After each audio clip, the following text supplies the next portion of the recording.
Hello, my beautiful people. How's it going? I am getting ready or have been ready to pull my hair out because of this technology stuff, which sometimes I really think it's me, people, but it really actually could be the computer, or we'll say dark entities or the devil or something like that, not wanting me to record and or making me go crazy. And we have not even dove really deep into supernatural and esoteric talk. Okay, so this is a very sensitive and deep. Oh, before we get in, okay, housekeeping. 26 years holistic wellness for those of you who tune in for the very first time, aside from my two people that are listening, new people that might jump on. 26 plus years, mental readiness coaching that I integrated during my time I started training in Krav Maga. Now over 15 years. I don't know, it might be 18 years in my history of when I started and learning in different systems. And I wanted to find a way to incorporate it within what I am doing in mental health support and interest in first responders and veterans and different things there, right? Supportive, preventative, suicide prevention, kind of that sort of thing, giving people reasons to live and thrive. So please just take what resonates with you, leave the rest. I feel like one of my parts of my job in also helping you feel more personally empowered, right? And speak your truth, live your life for you, not one defined by others, right? That think you should be living a certain way. And that could include your religion. Feeling like that, you have to live according to these certain doctrines that you may not necessarily believe in. Okay, so this is a very big topic, a very sensitive topic, something I could probably do hours of talking on. I haven't really dived deep while I want to. I want to tell you guys a little bit more about my upbringing in my immediate family that I'm not shared to scare with you, or I'm not scared to share them with you. It has nothing to do with my fearing of why I haven't talked about it yet. But I think because I hear enough about this topic, I really need to talk about it. And I also want you to hear some of my upbringing so you know why, or how I know these things, and our life experience will show us.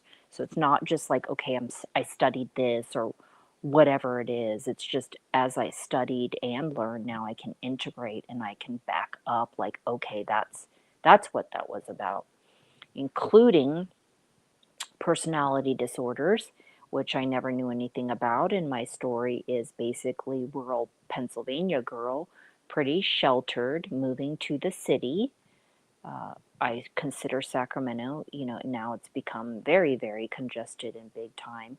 Moving back to the real country, and now I can assess everything I've gone through. And now I understand why my dad said that's where they throw all the nuts in. So I'm a little bit casual of my goal and focus and things like that. Yes, I think I'm going to have to break this up because as much as I try to simplify, I would like you guys to hear as much as detail as possible in these personal stories. And it's not even just to listen and, oh, okay, that's interesting or whatever. It's also to help provide solutions, people, okay? And since most of my audience are males, and I'm speaking about very intimate things that may not want to be admitted out loud because quite a few people still repress. The young ones are speaking out more, younger than 30, but it's never too late to what's the word, to learn to speak up, or there's always a solution. Like, I got you, right? So these intimate conversations, it's don't even look at it as being embarrassing, or blame yourself or anything like that. I actually did an episode on that about not feeling embarrassed, using those terms like being pussy whipped or being a mama's boy. So I want to say that and invite you to listen further, whether this is you or not, because there might be also things within my stories that you can still relate to.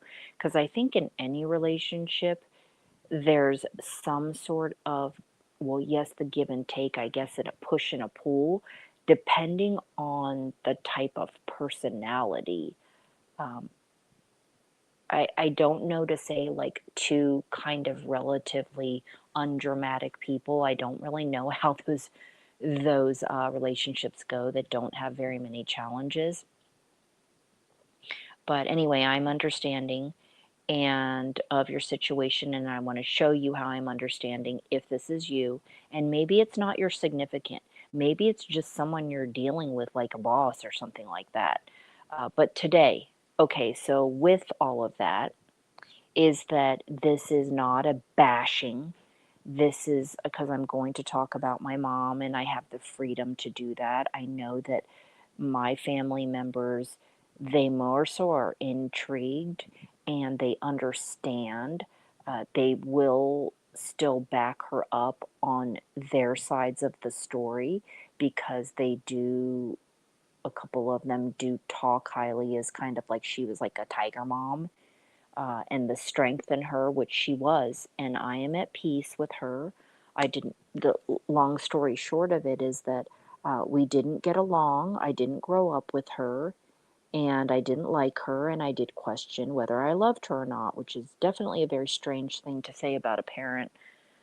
But I realized why I felt like that, and why also it's confusing, and why I feel like people can't be put into boxes just like narcissists, because they're just, each situation is so unique. Uh, whether, what's the term that they use? Overt and covert. And it's one of actually the most confusing personality disorders. I think quite a few of them, much like borderline, who I've also had experience with. It's very confusing, which I guess makes sense that it's actually a disorder, right? Somebody could act in a sense like you'd think, oh, they're acting, we'll just say normal, right? They're not exhibiting behaviors of anything out of the ordinary that you would think. And so it can make you crazy. It's like, okay, they did this over here, but why are they doing this? And so I realized as an adult that my mom had very many traits as a result of her. Long story short, again, this is why the details can go very deep. Parents not, parents both dying when she was 2 of leprosy, which is a crazy bacterial infection. I guess that leaves a lot of, uh, you can look it up, but back in the day, olden times, they were, I I think is what I know it to be, like, because they had lots of deformities, that they were put like in their own like quarantined areas. I don't know like if it was specific to a certain continent or Asia or whatever. So my mom is from Thailand, and all these stories of understanding what she came from, and probably basically developed a lot of different personality disorders when she was younger, and then as an adult, being isolated for a very long time, things just kind of got worse. Death of her grandson in drowning in the rice fields, her own upbringing in itself, like I said, the parents that were gone, the people that raised her, uh, people that I guess tried to throw her in a fire. She didn't have a birth certificate, so she couldn't go to school. Having the 3 kids by 19, meeting my dad. So the story I'm trying to shorten for you, but so understanding, but this is not just a shit talking fest of bad talk about her. Like I said, I'm at peace and everything. And if you want to say forgave, yeah, I did confront her about things. I didn't love her reaction. wasn't there when she passed from cardiac arrest, and also mental illness involved in there. So this is not about that. This is about bringing awareness to these situations. And I don't even know if we actually had tried to have a conversation of this, that she thought she did anything wrong. I think that, and she always told me, even when I went to visit her, and she was always, you know, I guess fighting with me or at me. And I never spoke up because I was so shy. I repressed so much that she would probably say, not think she did anything wrong. And so this is not okay. So if she didn't think she did anything wrong, so in my particular situation with my dad, so I ended up living with my dad and is remarried, number second, Filipino in Pennsylvania. And she said basically, this is the beginnings of me hearing the story of basically that if my dad would give her the house, she would give him the kids. And so this is kind of the beginning of just talking about what kind of sent everything downhill when she came to America. So I want to share, trying to get clear on my thoughts, people,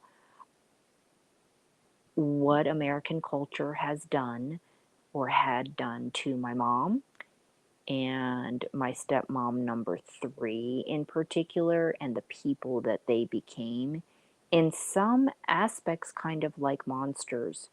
And I don't think that they would say that about themselves, whether they're doing it as a survival means or whatever it is.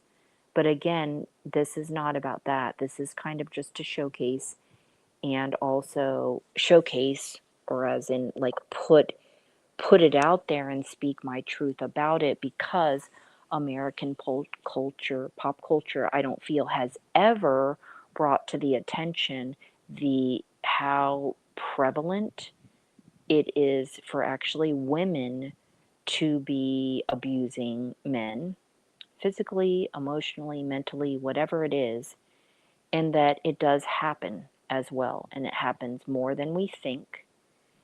And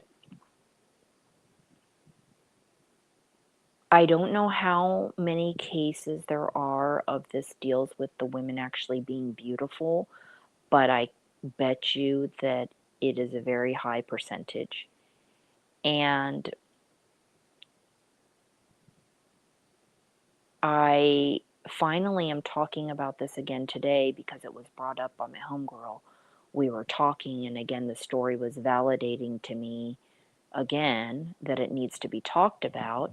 And it is a story of somebody being accused, a male, being accused by his former girlfriend that he was hitting her.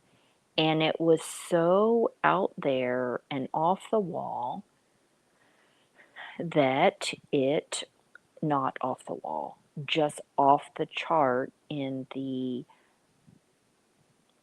accusation. And then I had to ask, okay, was she hot? Was she beautiful on the outside? Like what were the qualities, whatever, because it's a reoccurring theme, okay, so that I've seen. So this is why it came up today and made me decide that I wanted to talk about it. And so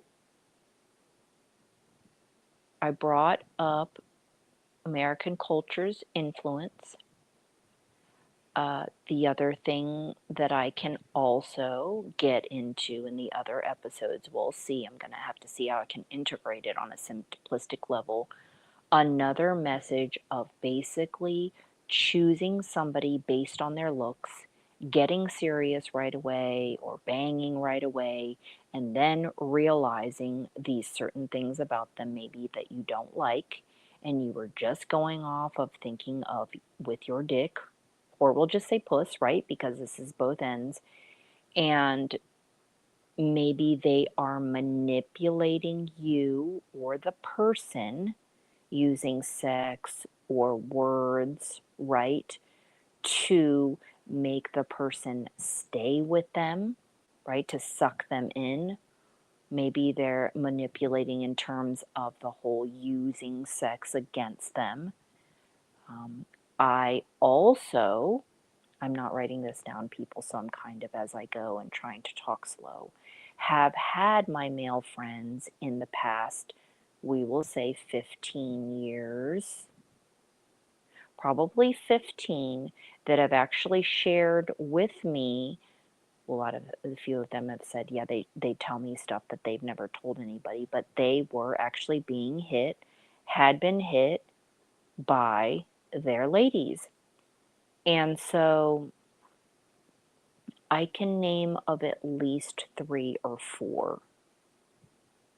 So my mom never did that, but I know that she was very verbal, very threatening, very, yes, using, I think definitely withholding, definitely with the sex, and she did lots of other things.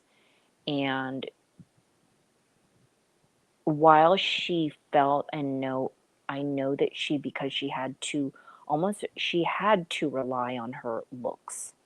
She had no education. So, my dad's in choosing her, that was like the first, and he has a pattern of doing that. So, to throw that in there, 4 wives, he wasn't trying to have that many, but 2 of them in particular were kind of the off the chart beautiful.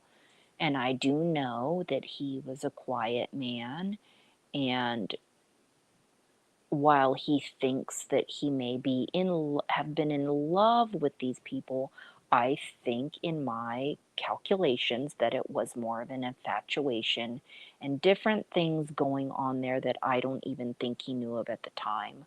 I don't think that he would have thought my mom had a personality disorder or anything like that, right? And I had just questioned him because he hated her so bad. I had a second phone line, and he'd never talked bad about her, so I never really knew what was going on until I started asking things as an adult. So the goal of talking about, like I just said, the 2 things will recap, right? American pop culture's influence and choosing somebody based on looks. And I could probably go into another area, and maybe I would finish on solutions other than stop thinking initially with your dick or your puss, right? I have to say both because if there are females that are listening to this or whatever it is, with your sexual impulses and not being logical, and it's very easy to get sucked in. I get it. Go back and listen to my episode with my personal journey and being hypnotized by my 2 friends. By the way, this comes from the perspective, it was not I had sexual relationships with them. It was just that I knew, like, being friends with pretty people, I think I really initially thought it was going to help me and my self esteem issues of not feeling white enough nor pretty enough, that I thought that that would help me, and it didn't. So, I'm not sure that you can relate those 2 together, because it sounds like I'm saying like that it is a sexual thing that kind of made me be like that, but it was not, because I was not having sexual relationships with females.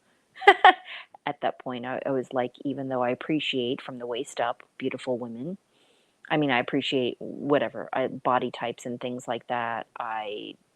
Yeah, prefer men. Okay, so definitely would not be in a relationship with a chick in that level. It's already difficult sometimes enough being friends with them now, especially my experience with them growing up and about my mom. Like, she just very beautiful, of course, but very like ugly personality. But she did tell me she loved me all the time. So I have to back her up there. And sometimes she was nice and she brought Buddhism into my life. So there's a lot of value there. Okay, people? So Yes, definitely love my mom and get sad that I didn't grieve maybe in the way that I feel like maybe I should have, since I didn't, like, I wasn't there when she passed. She was in Thailand. It was basically from sepsis. Long story short, her refusing medical care, and then me saying, I thought that I'd be okay. And because not getting over to Thailand, having no passport at the time, renewed, and she passed the next morning. So, kind of going through those emotions of like regret a little bit, maybe guilt, different things. And so, this is a very sensitive and intimate conversation for me, too, people. So,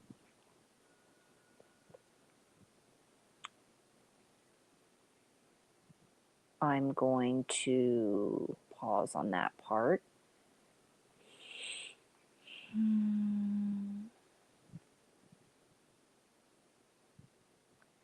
Okay, so let's get into the story. Maybe we'll say this is part one, and I am going to start with, and talk kind of slow here. So, when I asked my dad why he hated my mom so much,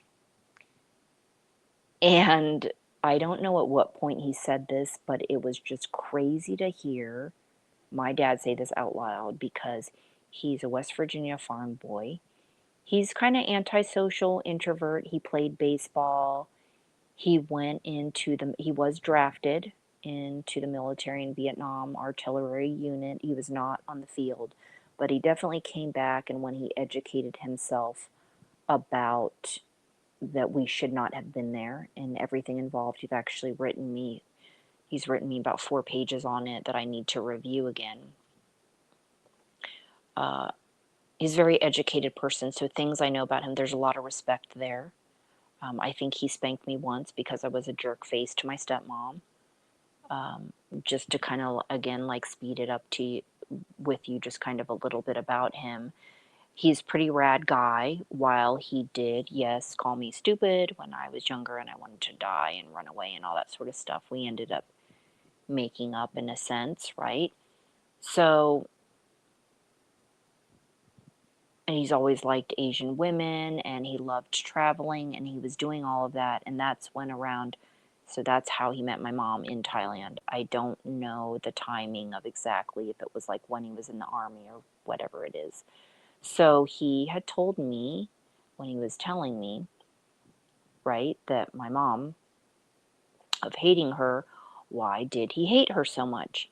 And he said that basically if he could, he would have killed her if he could have gotten away with it. And then he thought about it more, and he was like, who's going to take care of my brother and I, who are 8 years apart? Okay.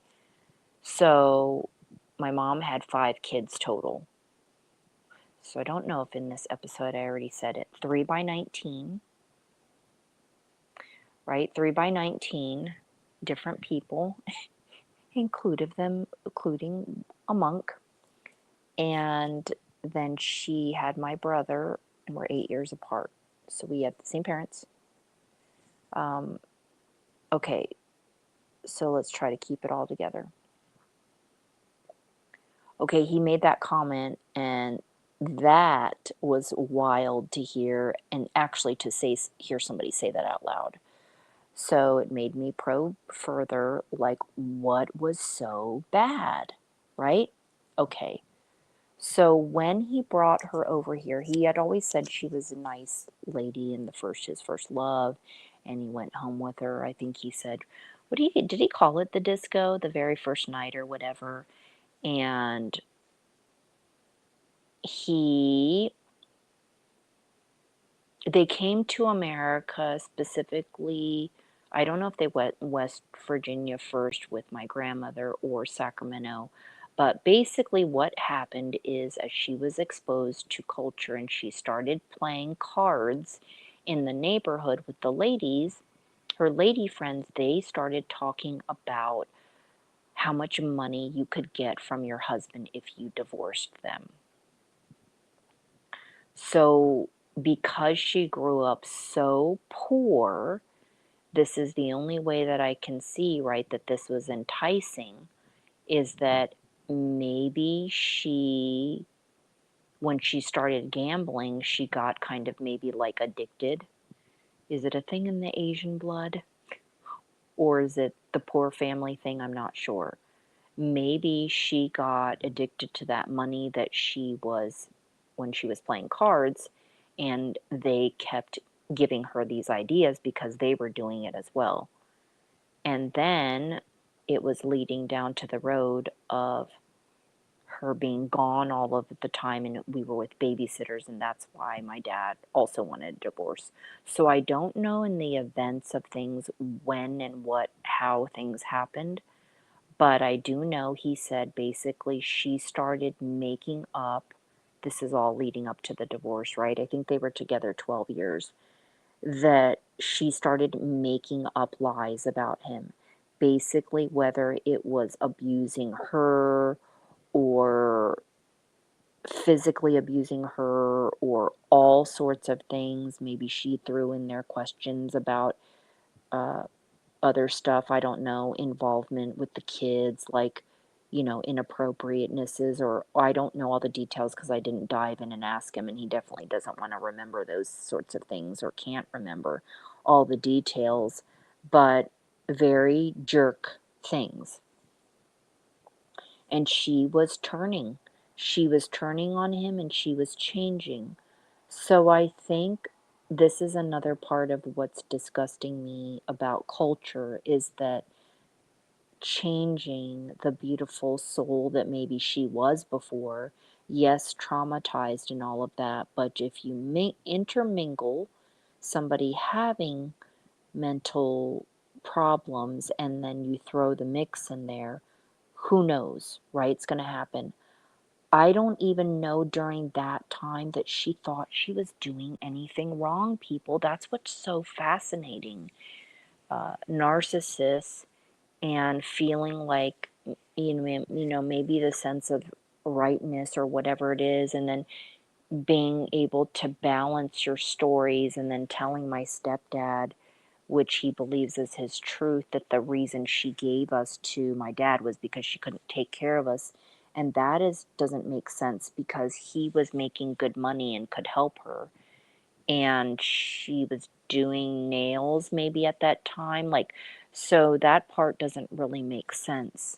And so it basically sounds like there's a lot of lies going on.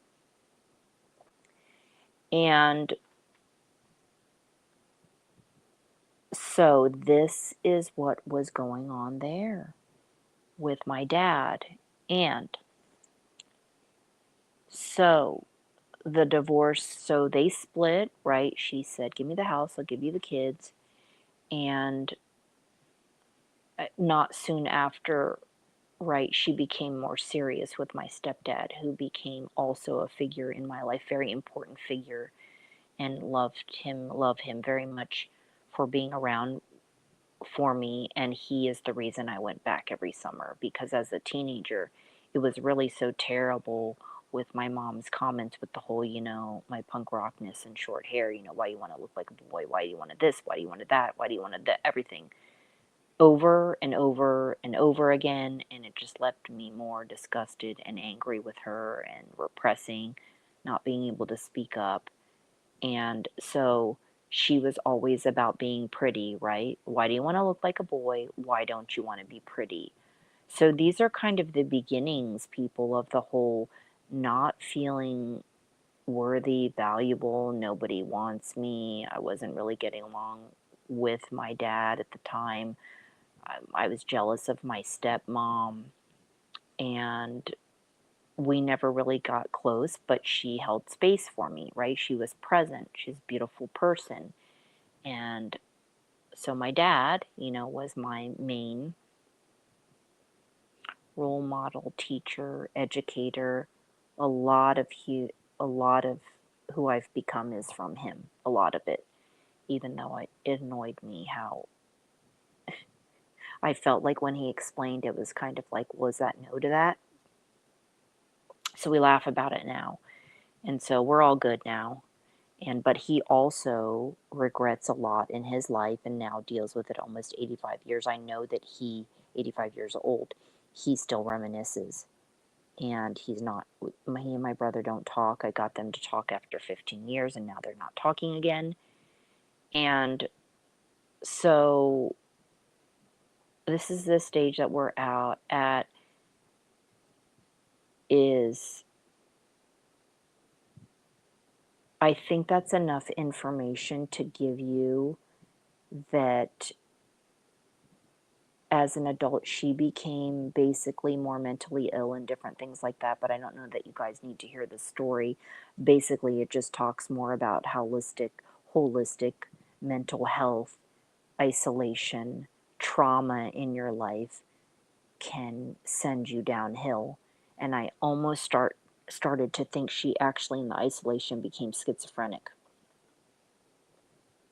So she was doing things like, she had this wound on her leg and she would put Tiger Balm and alcohol inside of it, and and she refused medical care. So when my stepdad tried to bring her back here, she basically refused. Ended up back in Thailand developing sepsis, and that's actually how she died, cardiac arrest. And so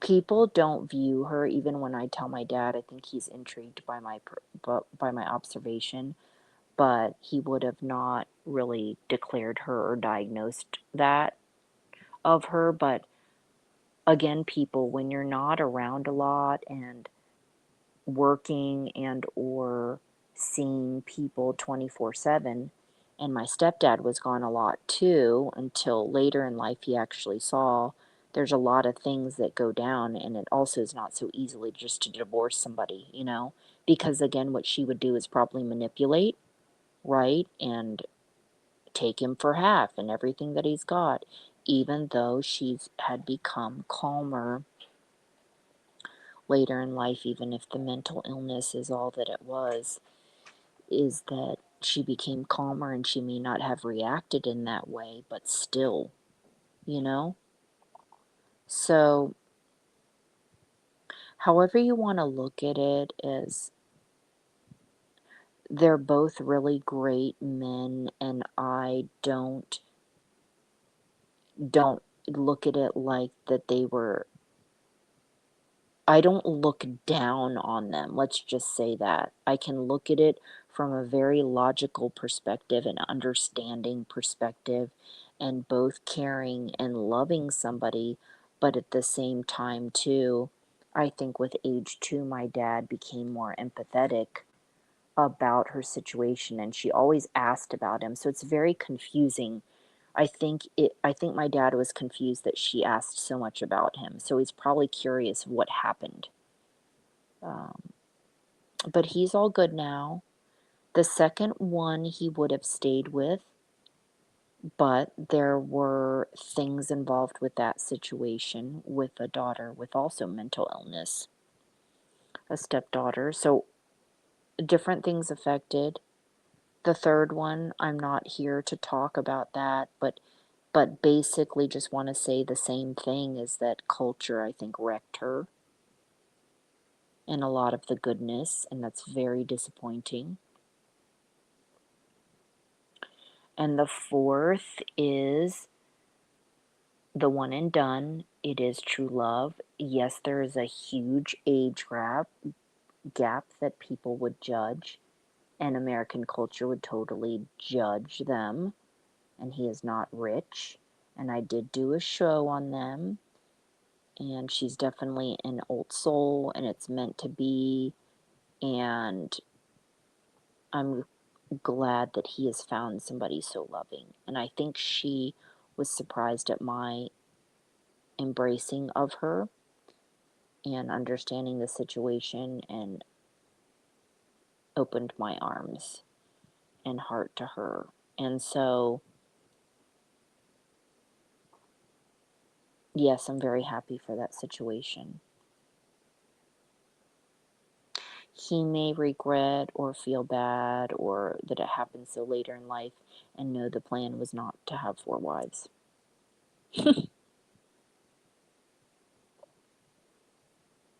Very shy person, very introvert person, read books, has been collecting books since he's 12 years old, detective magazines, actually has lived most of his life off of these books because his pension sucked. I don't even know if he was getting $1,000 a month after he retired. And so that's also why he was looking for somewhere that was inexpensive to live.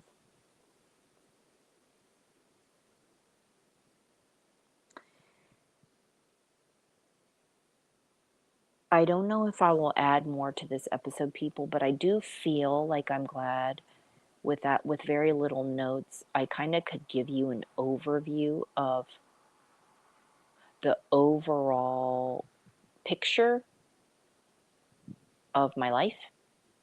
And I do really think, aside from my mom's influence, and like I said, she was kind of an ugly person inside, that this is not about blaming or anything like that. Uh, but it's a good example of showing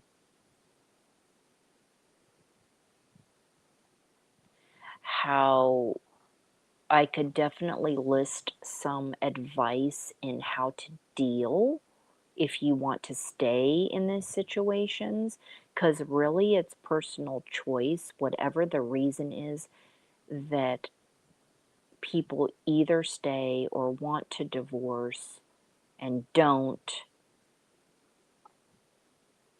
People have said even when they've realized these situations, they basically don't do it. It's not even necessarily a kid thing, it's that they don't want to give them half. Which is funny, right, to hear somebody like say that out loud. But I'm very empathetic of people's situations, and people that think that when they, what is it, like once you've made your bed, do you feel like you have to lie in it? Whatever that saying is, but anyway, feeling like you have to stay there. Like, with a lot of praying and a lot of trying to trust the struggle and watch how things evolve, like, do I think you can work it out with the person like this? This is what I know in my good client, that if she used to work at Folsom Prison, and it's her kind of specialty. We talk about narcissism and her diagnosing people, and medications usually don't help, and it usually gets worse with age. Is that I think if you're expecting or thinking that the person will eventually change or get better or whatever it is, you may be waiting a long time, because, like what I exactly said. So if you're trying to pacify or help the situation that you're in, there's definitely a lot of prayer work you can do. There's a lot of interpersonal work you can do without going to a talking type therapist, right? There's a lot of, because there's lessons to be learned along this journey with these people. Are you going to continue to make, if you're considering it a mistake, like over and over again, you're going to continue to do that if you don't learn the lesson? And so it takes time to kind of sit back and be like, well, why? Why are you attracted to this personality? Why are you desperate? Are you desperate for to be with somebody, or like my dad who doesn't want to be alone? Are you being attracted to them because it's this whole, they're beautiful, if they love me or like me, I must be worth something, right? And that's kind of along with my growing up thing, thinking that when I meet a significant or my person, right, is going to give me my worth. If it's a guy, right, I'm looking for a guy. Oh, I wasn't dating or doing anything like that in high school. It wasn't until 19 I had my first boyfriend. And so if he, right, if he over there gives me attention, seems like he likes me, I must be worth something. So those are the types of questions you can ask yourself. But beautiful people too definitely are hypnotic. I mean, it's like being hypnotized is the best way to describe it. And so trying to balance your logical mind with that is very difficult. And I actually did do that with a male in my early. When I came to California, it was like a couple of people, like the first couple of people I just had met and was hanging out with, and this guy that I do think that I was doing things out of my character. That's on another story that I talk about. Doing way weird things outside of my character. So when your behavior changes, and I was able to walk away and look back, like, why the fuck did I do that? I don't need to chase people. He wasn't really that cool. So, like, what was I doing? Right? And then when I learned what I went through with my friend, again, the best friend one, and I looked back and I felt like the power was gone. This is about 30, right? So I was friends with her since about 6th or 7th grade. It went away and I was able to recognize it when I had learned. So as an adult, I'll never forget this because I was proud of myself. There were a couple of very beautiful girls. One of them I was kind of getting close with a little bit, and she said something really bitch face that I don't think I even wanted to put the effort into finding out whether was she being a bitch, did she mean that, or whatever it is. I was just so bugged by it that I just cut it off. And I know that in the past I would accept certain things. And then, right now, I just thought of what I was going to leave out, and this may go into some other segments.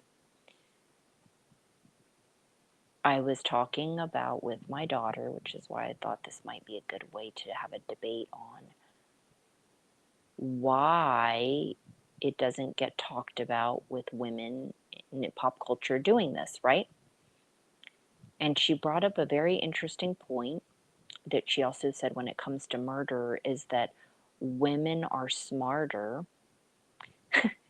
in this way too, is that they can get away with it easier, or they know how to get away with it. And while I could see that being true, I would debate and say that I think a lot of times they get away with doing it, right? These women in particular, because number one, they can control, manipulate, right, the person that they're doing it to get their way. And they might think that if the man were to tell somebody about it, what's going on with them at home, that the person wouldn't believe them. Because if the woman is very beautiful, and you don't hear many stories of people bringing up these things about the beautiful women, and they don't have to, or bring it to their attention, or whatever it is, right? Whatever it is, bring it to their attention. They get away with a lot of things just because they look good. So, if that makes sense, that they don't end up having to work on themselves or do anything or just go around and look good. Just stay looking good. And I don't know. I don't even know how to explain that in a better way. But maybe they are also picking men that they know will not speak up, right? So there's different tactics. Narcissists specifically, as if any of you have studied, is that they do sometimes purposely prey, right, on empaths, people that they can control, and that is the goal. But I'm not going to put a label on anybody because my mom had a lot of different traits. So in her mind, it's normal for her, was normal for her, right? Her personality was also, this is also some different reasons that made her, again, ugly and unappealing. She would always, this I would say too is where the emotional trauma comes in for me, is the repeated how many kids she had and how many bills she had. And then also constantly threatening my stepdad with divorce. So these parts of her personalities, like these things, I'm looking at or looked at as an adult, that she would do that would be traumatizing to anybody, especially if you're just doing them over and over again like a broken record. Okay, so going back to the reason that why women get away with it. There's so many other reasons I'm sure that could come of it, but that's what I came up with so far, and that's what prompted me again to add to this episode tonight. When my daughter said that, it's like, okay, yeah, that could make sense, but I kind of believe my other reasons are more of the driving force behind it, is that using that their looks, basically using their looks, using their power, and being strategic about who that they target, consciously or unconsciously. I know that there are people that have studied, and therapists and different things like that, with narcissists, but as I've realized in personal experience, like I said, I read these things and I'm like, okay, well, that sounds like my mom over here, but not over there. Like, whatever the description is, that they will say. And I think it was covert. It's the one too that she does uh, a lot of things for the community. Like, she did a lot of kind of beautiful things and always giving, when she went back to Thailand, to give people money all the time. And she was always really giving. But then there's, like I said, that other side. So there's a lot of confusing parts, and moving parts in this situation. So I think I am happy with ending this section here, at least for this night, tonight, before I gas out. There's a lot of talking going on, and I will re-listen to this and revisit this before I post it, because I really want you all to know how sincere I am. Well, not to know that I'm sincere. If you've listened to me long enough to know, like I said, helping provide solutions, insight from my life experience, give you examples, how to take action, how to feel like there are people like us, like me, in some ways out here, that truly feel you and understand like what's going on in this such a intimate, God, such an intimate topic. And who wants to admit this shit is happening to you? Even things that have happened to me where I feel sad that I could not stand up for myself, and the repressing and just everything, it's kind of just, don't be afraid, people, to just share, to share with the right person, I guess. And maybe, but no, like, what are you trying to do? Do you just want somebody to listen? Do you want advice? Do you want to know how to leave situations? Like, journal even a few seconds to yourself to, if you're not praying or you don't believe in anything like that or meditating, just writing out and talking to yourself. And again, asking for help to be guided through these situations where you feel like maybe you're in that trench. Maybe you're like, again, you listen to this and you're like, well, maybe, yeah, that is me. Maybe I do that, or let them do that, or, whatever the situation is. A lot of people have stories, similar stories, situations, and like I said, sometimes it's not your significant. You could have a friend that's doing this, like, we'll just say to you, you know? It could be some jealousy things, it could be a power trip, it could be many of these situations. It's just that we don't hear so much about a female to male.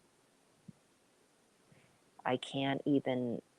Fatal Attraction is the only movie. No, there's a couple of movies. Fatal Attraction, The Crush. Yeah, so people, I'm very grateful to share my stories if they help you, and maybe this gives you some insight.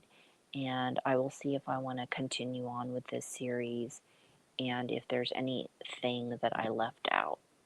Okay? So just know there's help and support out there for you. And also when it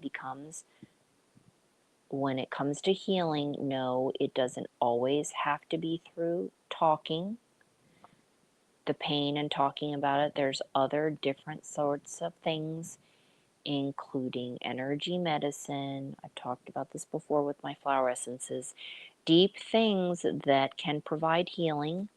And just on that note, the healing people, I never actually thought or knew that there was something to heal in my life. Growing up angry about certain things or whatever it is, and that you feel like these things you're going through is kind of like normal. The only thing that I had ever said about things, crying over, which were the deep-seated abandonment issues or whatever, when people would flake on me or do these things, I felt like so disappointed by. It was more so me wanting a solution out of that, right? Oh, I hope when I get older, these certain things will go away and I'll stop crying. So I didn't use like drinking or sex or even music to like kind of distract, right? Oh, I'm going to go do this so I don't have to think about that stuff anymore. It's pain has always given me information. I noticed right away, even learning a long time ago from skateboarding and wanting to skateboard and, wanting that responsible skateboarder husband that I have is that used to be skating, that I just had to throw that in there, that the mindset, pain gave information. And so learning more about human behavior and all of that stuff has helped me understand and push through these situations with people and the life experiences I've had with. Some of the things were very repetitively, especially dealing with flakes. I was told there were a lot of in California, but I really didn't know what that meant until I did. And so I feel like I've gone through a lot with people. You'd think have become way more bitter. So Thank you for listening, and I will meet you in the next video. Thanks for listening.